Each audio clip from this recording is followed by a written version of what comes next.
Hi guys, I just thought I'd quickly come on to show a few people a pianola roll and show you what it looks like.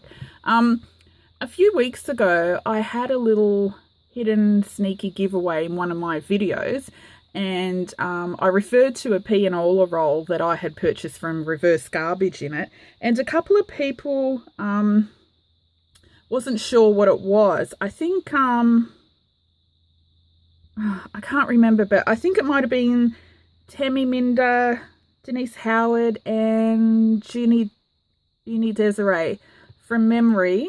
And I told you that I would show you what one looked like.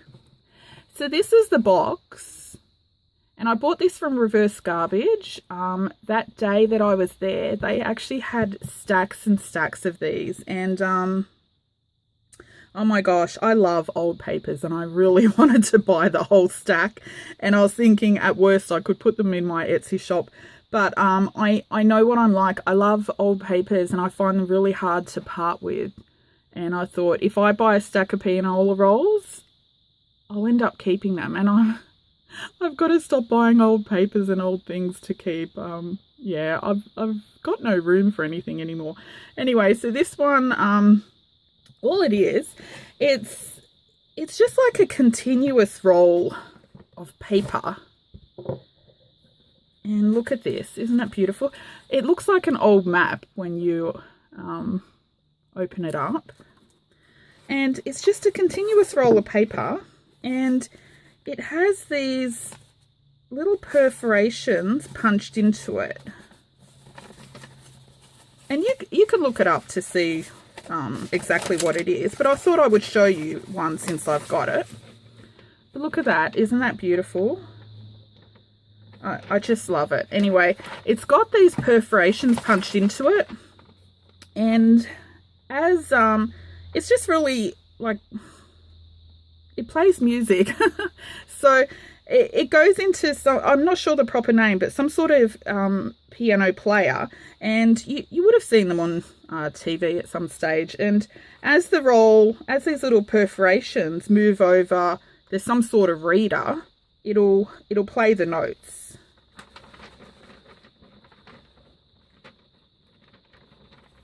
But isn't it beautiful?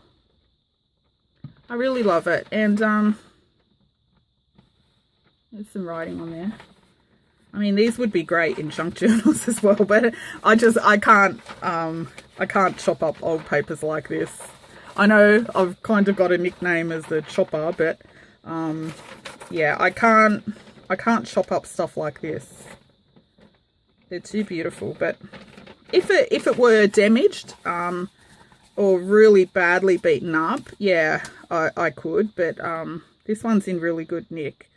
Anyway, I don't know, that's the name of the song. I don't know what song that is. But it's really beautiful paper.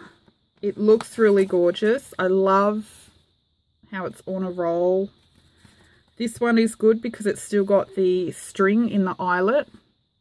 A lot of the time when you find pianola rolls, this little string and the eyelet, the tab, has been, you know, pulled off over time. It's come off. But this one, it's all intact, and I just think it's so beautiful. I mean, there is some damage, like you can see here. But it's in its original box. You can see it's aged over time, a bit dirty, scruffed up. But it was so beautiful. Yeah, I thought, okay, I can't buy all of these rolls at Reverse Garbage, but I will buy one. Just to put, I've got a little cabinet with little curios and my rock collection and stuff like that. So I thought I'd pop it in there. But this one actually, I'm going to part with it. Surprise, surprise. And I'm going to gift it to someone. I'm sending it off to them today. But I won't say who, because she might be watching this video and I don't want to ruin the surprise. But anyway, that's what a pianola roll is, and it's really beautiful. There's actually quite a few of these kicking around. I've seen them quite a few places, but they're not normally in as good a nick as this. And a lot of the time the original box is missing, unfortunately, but This one was made in Australia. Anyway, that's it. For you that wanted to know what they look like, that's it. Thanks for watching.